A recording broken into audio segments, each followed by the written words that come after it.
इक़्तिसादी माहिर खुरम शहजाद साहब हमारे साथ मौजूद हैं, उनसे ज़रा बात करते हैं। सो खुरम साहब, थैंक यू सो मच, आपने वक्त दिया। महंगाई सर जिस रफ्तार से बढ़ रही है, आवाम की गुफ्तगू ये सुन के ये लग रहा था कि अब आई गेस उनके लिए बर्दाश्त करना भी मुश्किल है। हुकूमत महंगाई कम करना नहीं चाह रही है, कम कर पा नहीं रही है, या उनको इदराक ही नहीं है सूरत हाल का।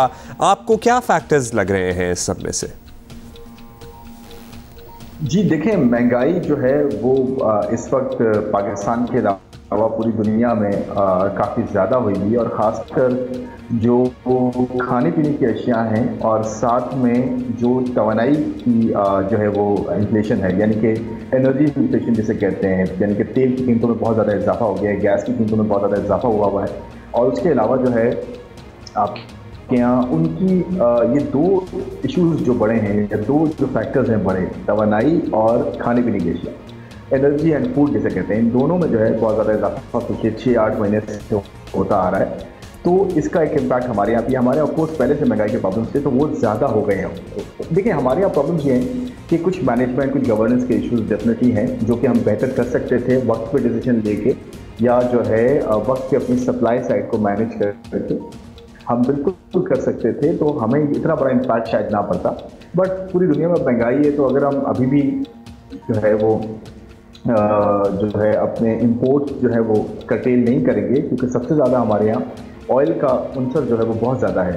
पूरे इंपोर्ट की अगर बास्केट देखें तो ऑयल और गैस की कीमतें बहुत ज़्यादा बढ़ी हैं पूरी दुनिया में, और उसका एक इम्पैक्ट हमारे यहाँ इंपोर्ट हो रहा है और उसका भी इम्पैक्ट आ रहा है। प्लस फूड में हमने कुछ खास इन्वेस्टमेंट नहीं की एग्रीकल्चर में, जिसकी वजह से गंदम हो या फिर चीनी हो या फिर चावल टू एन एक्सटेंट हो या फिर घी हो, कुकिंग ऑयल हो, इन सब में बहुत ज़्यादा जो है हमें उसका इम्पैक्ट पड़ा। और हम तो दुनिया से पता नहीं बिलियंस ऑफ डॉलर्स के जो है, आप ये देखें कि कुकिंग ऑयल और घी इंपोर्ट करते हैं। तो इतना ज़्यादा प्रॉब्लम हमारे यहाँ इसलिए है कि हम इंपोर्ट डिपेंडेंट बहुत ज़्यादा रहे हैं, हमने एग्रीकल्चर में इन्वेस्ट नहीं किए, प्लस हमारे यहाँ लोकल सप्लाई साइड के इश्यूज़ बहुत हैं।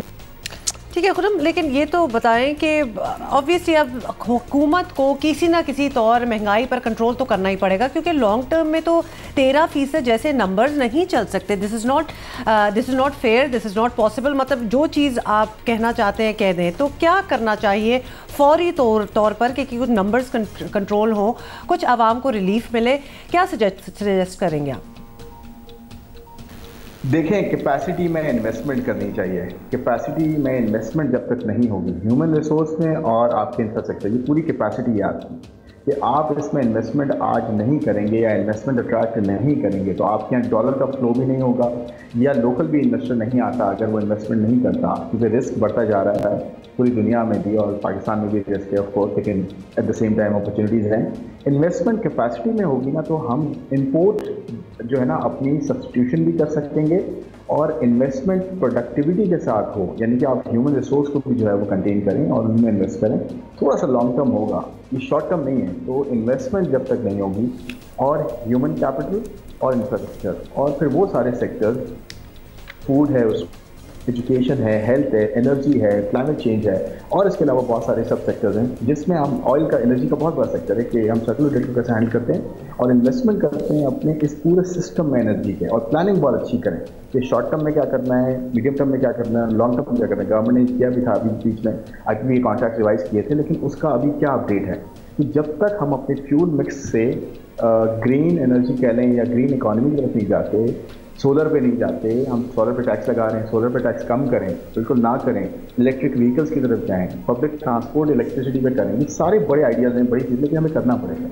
इन्वेस्टमेंट अगर इन सब चीज़ों में नहीं होगी, आपके यहाँ डिपेंडेंसी बढ़ती रहेगी और आप हमेशा एक्सपोज होंगे इन्फ्लेशन से। तो investment is very important in सारे एरियाज में जो मैंने बात की, जिसके साथ साथ इम्पैक्ट आएगा और आपकी इन्फ्लेशन जो है। Thank you Khurram, very rightly said. Investment इन चीज़ों में करनी पड़ेगी, लेकिन ये लॉन्ग टर्म प्लान्स हैं, और लॉन्ग टर्म प्लान्स को भी अचीव करने के लिए आज काम करना शुरू करना पड़ेगा ना।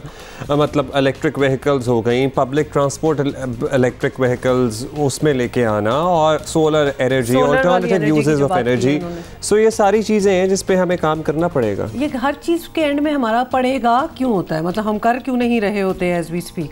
वैसे इंडिविजुअली भी मेरा ख्याल है कि जो लोग अफोर्ड कर सकते हैं, अब बिजली आने वाले दिनों में इतनी महंगी हो जाएगी कि अगर आप सोलर पावर वगैरह लगा सकें तो you should already start working on it.